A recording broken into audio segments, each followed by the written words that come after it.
আসসালামু আলাইকুম ওয়া রাহমাতুল্লাহি ওয়া বারাকাতুহু। আলহামদুলিল্লাহি রাব্বিল আলামিন ওয়াল আকিবাতু লিল মুত্তাকিন ওয়াস সালাতু ওয়াস সালামু আলা সাইয়্যিদিল আমবিয়াই ওয়াল মুরসালিন ওয়া আলা আলিহি ওয়া সাহবিহি আজমাইন। আশহাদু আল লা ইলাহা ইল্লাল্লাহু ওয়াহদাহু লা শারীকা লাহ ওয়া আশহাদু আন্না মুহাম্মাদান আবদুহু ওয়া রাসূলুহু। আম্মা বা'দ। رب اشرح لي صدري ويسر لي أمري واحلل عقدة من لساني يفقهوا قولي رب زدني علما رب زدني علما। সম্মানিত দর্শকবৃন্দ, আজকে এক বিশেষ বিষয়ে একটি বার্তা নিয়ে উপস্থিত হয়েছি। যদি কোনো ভাইয়ের এতে উপকৃত হয় তা আল্লাহ তাআলা এটাকে কবুল করুন। সেটা হচ্ছে, যারা সলাৎ পরিত্যাগকারী, যারা সলাৎ ত্যাগ করে দেয়, সলাৎ ছেড়ে দেয়, তাদের বিষয়ে। যে যারা সলাৎ পড়ে না, নামাজ পড়ে না, তাদেরকে বলতে চাই যে এই নামাজ না ছাড়ার অজুহাত কি, কেন নামাজ পড়ে না? যে সমস্ত ভাইরা নামাজ পড়ছেন না, তাদেরকে বলছি যে আপনাদের কি অজুহাত হতে পারে। অথচ যদি আমরা দেখি সালাফে সালেহিনদের জীবন, যে তারা কিভাবে নামাজের প্রতি আগ্রহী ছিলেন। নামাজ তো পড়তেন, কিন্তু জামাতে নামাজ পড়ার প্রতি কি প্রবল আগ্রহ ছিল। কিছু উদাহরণ আপনাদেরকে দেব। আবু হাইয়ান তিনি বলেন যে আমার আব্বা বর্ণনা করে আমাকে যে রাবি বিন খাসিয়াম তিনার যখন শরীরের কিছু অংশ নষ্ট হয়ে যায়, অকেজ হয়ে যায়, তখন তিনাকে দুই ব্যক্তির ভরে মসজিদে নিয়ে আসা হয়। তো তার সাথীগুলো বলতে আরম্ভ করে যে হে আবু যায়েদ, তোমাকে তো বাড়িতে নামাজ পড়ার অনুমতি দেওয়া হয়েছে, কিংবা শরীয়ত তোমার জন্য ছাড় দিয়েছে, তুমি তো বাড়িতে নামাজ পড়তে পারো। তো তিনি বলেন যে হ্যাঁ, তোমরা যেই কথা বলছো সেটাই, আমি নামাজ পড়তে পারি বাড়িতে, অনুমতি আছে। কিন্তু আমি মুয়াজ্জিনকে ডাক দিতে শুনি হাইয়া আলাল ফালা, যে এসো তোমরা সফলতার দিকে, কল্যাণের দিকে। তো তোমাদের মধ্যে যে ব্যক্তি এই আওয়াজ, এই ডাক শুনবে, হাইয়া আলাস সালা, এই ডাক শুনবে যে এসো সফলতার দিকে, তো তাকে এই ডাকের সাড়া দেওয়া উচিত, এই কথায় সাড়া দেওয়া উচিত, যদিও হামাগুড়ি দিয়ে যেতে হয়। চিন্তা করুন যে ওনার জন্য ছাড় রয়েছে, উনি ইচ্ছা করলে বাড়িতে নামাজ পড়তে পারেন, কিন্তু যার ফলে তার সাথীগুলো বলছে যে বাড়িতে নামাজ পড়তে পারেন, তারপরেও তিনি দুই মানুষের সহযোগিতায় মসজিদে গিয়ে সালাত জামাতে পড়েন। আজকে আমরা কোথায়? কি আমাদের অজুহাত আছে, কি উজুর আছে যে আমরা সালাত ত্যাগ করি? সম্মানিত উপস্থিতিগণ, এটি রয়েছে হিলিয়াতুল আউলিয়া, রয়েছে, বর্ণনা করা হয়েছে। তারপরে ঠিক একই তার ব্যাপারে অন্য জায়গায় সিয়ার আলামিন নোবালাই বলা হয়েছে যে রবি বিন খাসিয়াম তিনাকে সলাতের জন্য নিয়ে আসা হয় কারো সহযোগিতায়, অথচ তিনি পক্ষাঘাত যে একটি রোগ, অর্থাৎ যখন শরীরে কোনো অংশ অকেজো হয়ে যায় সেটাকে বলা হয় ফালিজের অসুখ হয়েছিল। তো তিনাকে বলা হয় যে আল্লাহ তাআলা তো আপনার জন্য ছাড় দিয়েছেন, অনুমতি রয়েছে, এই অবস্থায় আপনি বাড়িতেই নামাজ আদায় করতে পারেন। তিনি বলেন যে ইন্নী আসমাউ হাইয়া আলাস সালাহ, আমি হাইয়া আলাস সালাহ, এসো সলাতের দিকে, এই ডাক শুনবো। আর তিনি বলেন যে ফাইন ইসতাতাতুম আন তাতুহা ওয়ালাউ হাবওয়ান, যে তোমরা যদি সাধ্যে, তোমাদের সাধ্যে থাকে, তো এই ডাক শুনে তোমরা এসো, যদিও হামাগুড়ি দিয়ে আসতে হয়। কি নামাজের গুরুত্ব! এত উজুর থাকার পরেও, শরীয়ত সম্মত অজুহাত থাকার পরেও তেনারা নামাজের জন্য উপস্থিত হয়েছে। ফলে বলতে চাই, যারা নামাজ ত্যাগ করছেন, নামাজ পড়ছেন না, আপনাদের নিকটে কি অজুহাত আছে, কি উজুর আছে, কি বলবেন আল্লাহ তাআলাকে? সাঈদ ইবনুল মুসাইব রাহিমাহুল্লাহ তিনি বলেন, দেখুন ভালো করে শুনুন, যে মা ফাতাতনি আস-সালাতু ফিল জামাআতি মুনযু 40 সানা, যে আমি 40 বছর থেকে জামাত ত্যাগ করিনি। আল্লাহু আকবার! কি নামাজের যত্নশীল, কিভাবে নামাজের যত্ন করতেন, কিভাবে নামাজ পড়তেন, সালাত আদায় করতেন। চিন্তা করুন যে 40 বছর তিনি জামাতে নামাজ পড়েছেন, জামাত ত্যাগ করেন। আজকে আমরা জামাত তো দূরের কথা, অনেকে রয়েছে জামাত নামাজই পড়ি না, সালাতে আদায় করি না। যে সালাত ইসলামের, ইসলামী তাওহীদের পরে তারই অবস্থান রয়েছে।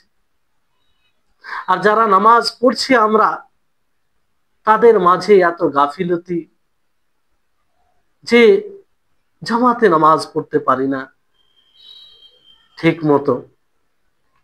সাঈদ ইবনুল মুসাইব রাহিমাহুল্লাহ, যিনি একজন ফাকিহ ছিলেন মদিনার তাবেঈনদের মধ্যে, তিনি বলছেন যে আমি 40 বছর জামাতে নামাজ পড়েছি, জামাত ছুটিনি।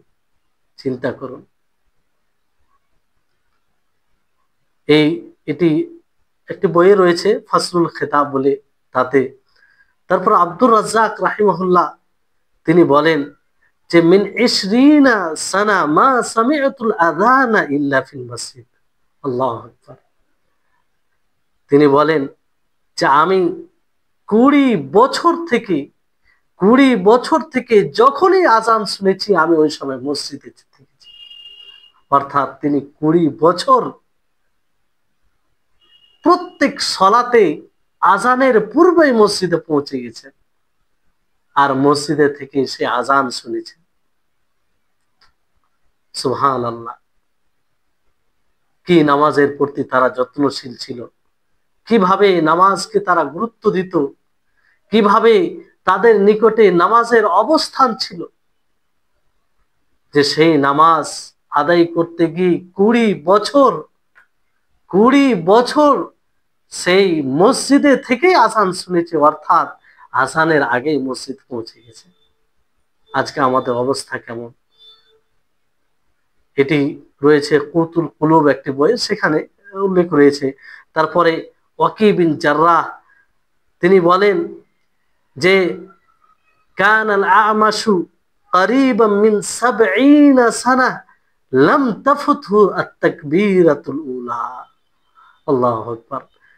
তিনি বলেন যে আমাশ, তিনি 70 বছরের কাছাকাছি, 70 বছরের কাছাকাছি তিনি তাকবীরে তাহরিমা ছাড়েননি। তাকবীরে তাহরিমা অর্থাৎ প্রথম যে তাকবীর, যখন জামাত শুরু করা হয় আল্লাহু আকবার বলে, তখনই তিনি তার আগেই উপস্থিত হয়ে জামাতে শরীক হয়েছেন। 70 বছরের কাছাকাছি। এগুলোকে সামনে রেখে আমাদেরকে নিচের দিকে তাকানো উচিত, যে আমরা কতটুকু এই নামাজকে গুরুত্ব দিতে পেরেছি। 70 বছরের কাছাকাছি। এটাও সিয়ার আলামুন নুবালা এতে রয়েছে। তারপরে আবু হুরায়রা রাদিয়াল্লাহু তাআলা আনহু তিনি বলেন যে যদি আদম সন্তানের কানকে গলিত সীসা দিয়ে, কাঁচ দিয়ে ভরে দেওয়া হয়, তাহলে এটা উত্তম হবে ওই ব্যক্তির চেয়ে, ওই ব্যক্তির তুলনায় যে আজানকে শুনে এবং তার সেই আজানে সাড়া দেয় না, সেই আজানে উত্তর দেয় না, কিংবা সেই আজান শুনে নামাজের দিকে আসে না। আজান শুনলো, আজকে আমাদের সমাজে একবার নয়, দুইবার নয়, দিনে 5 বার ডাক দেয়। একবার চিন্তা করুন যে আল্লাহ তাআলা যদি জিজ্ঞাসা করে, না জিজ্ঞাসা অবশ্যই করবে আল্লাহ তাআলা। দিনে একবার নয়, দুইবার নয়, তিনবার নয়, 5 বার।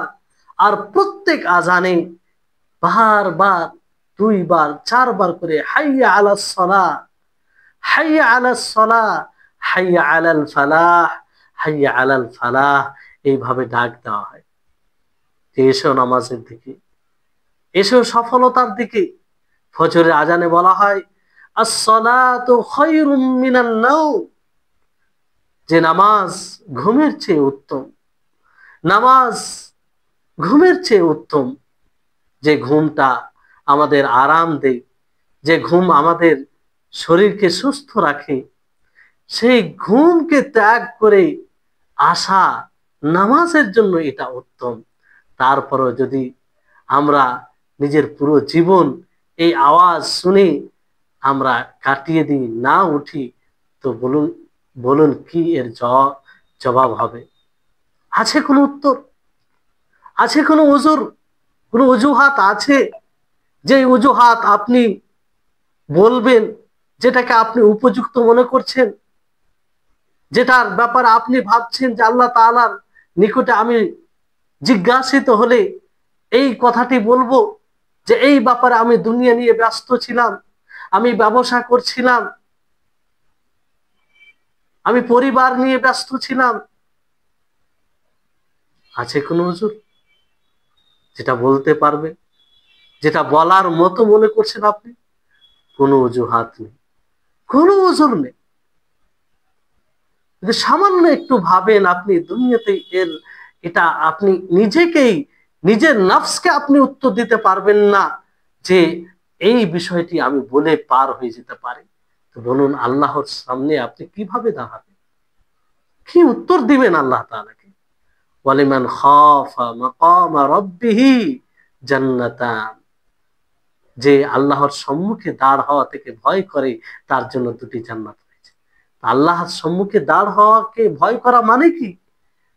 যে আপনি ভয় করবেন যে আল্লাহর সামনে আমি কি উত্তর দেব, আল্লাহকে আমি কি বলবো, আল্লাহ জিজ্ঞাসা করলে আমার কি উত্তর হবে যেটা গ্রহণযোগ্য হবে। এই ভয়ে আপনি শরীয়তকে বাস্তবায়ন করবেন, গুনাহ থেকে বেঁচে থাকবেন, ইতাআতের কাজে আপনি এগিয়ে আসবেন। এটাই হচ্ছে এর অর্থ। সম্মানিত দর্শকবৃন্দ, অনুরূপ ভাবে মাইমুন বিন মেহরান তিনি বলেন যে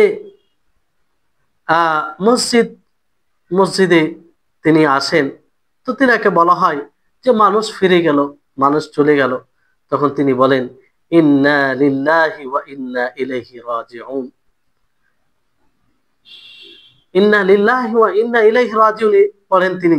তারপরে বলেন লা ফাজলু হাদিহিস সালাতি আহাব্বু ইলা মিন বিলায়াতিল ইরাক, যে আমার নিকটে এই সলাতের, এই নামাজের ফজিলত ইরাকে শাসন যে করে, শাসন করার চেয়ে বেশি উত্তম। এটি ইহয়া উলুমুদ্দিনে রয়েছে। তো চিন্তা করুন, আপনাদেরকে সালাফদের কিছু উদাহরণ দিই, আরো অসংখ্য উদাহরণ রয়েছে যেগুলো বলেও শেষ করা যাবে না। আর লিখেও শেষ করা যাবে না। অসংখ্য সাহাবায়ে কেরামদের জীবনী দেখেন, সালাফে সালেহ, তাবেইন, তাবেইন, তাদের জীবনী দেখেন যে তেনারা সালাতের ব্যাপারে কতটা যত্নশীল ছিলেন। আজকে বড় দুঃখ হয়, বড় আফসোস হয়, বড় নিরাশা, নিরাশ হয়ে যেতে হয়। নিরাশ তো সে আল্লাহর রহমত থেকে হয় না, কিন্তু মানুষের যে মানে সালাতের ব্যাপারে এত উদাসীনতা, গাফিলতি, সেটা দেখে বড়ই মানে দুঃখ হয় যে যে নামাজের ইসলামে তাওহীদের পরে অবস্থান রয়েছে, সেই নামাজকে মানুষ এত অবহেলা কেন করছে? যে নামাজের জন্য যতবার ডাক দেওয়া হয়, মনে হয় আর কোনো ইবাদতের জন্য ডাক দেওয়া হয় না, কোনো ইবাদতের জন্য এত ডাক দেওয়া হয় না। আর সেই নামাজ থেকে আজকে আমাদের সমাজ পিছিয়ে, সেই নামাজ থেকেই আমাদের আমাদের আত্মীয় স্বজন, আমাদের বন্ধু বান্ধব, আমাদের পরিবারের যে কাছের যারা মানুষ, তারাও মানে এই নামাজ থেকে দূরে। অথচ আমাদের কোনো চিন্তা নেই, তাদের ব্যাপারে কোনো ভাবনা নেই, তাদেরকে, তারা যে এক মহা বিপদে রয়েছে সেটা আমরা উপলব্ধি করছি না, কিংবা সেটা আমরা বুঝতেও পারছি না। কারণ এই নামাজে না পড়লে যে এর কতটা বিপজ্জনক আহ, পরিণাম রয়েছে সেটা আমরা বুঝতে পারিনি। তা না হলে যে আমরা নামাজ পড়বো, আমাদের সন্তান নামাজ পড়বে না, স্ত্রী নামাজ পড়বে না, এটা কি করে হতে পারে? কি করে এই অবস্থায় তার শান্তির ঘুম হতে পারে? কি করে সে শান্তিতে থাকতে পারে? যদি সে জানতো তার মধ্যে একটা অস্থিরতা, এবং বারবার তাকে তার হৃদয়ে ধাক্কা দিত যে তার সন্তান, তার স্ত্রী, তার আপনজন, যাদেরকে দুনিয়াতে সবচেয়ে ভালোবাসে, তারা মহা বিপদে রয়েছে, তাদেরকে এই বিপদ থেকে কি করে বাঁচানো যায়, তাদেরকে কিভাবে এই নামাজমুখী করা যায়, এই নিয়ে চিন্তা করত। কিন্তু আমরা বুঝতে পারিনি দুনিয়ার বিপদ নিয়ে কিভাবে আমরা চিন্তা করি। সম্মানিত দর্শক বৃন্দ, আপনাদেরকে এই ছোট্ট ভিডিও দ্বারা এটাই বলতে চাই যে নামাজের দিকে ফিরে আসুন। নামাজ সম্পর্কে ওলামাগণ, আল্লাহ অনেক বলছেন, তারপরও মানে এই ব্যাপারে মানে কোনো সতর্কতা নেই।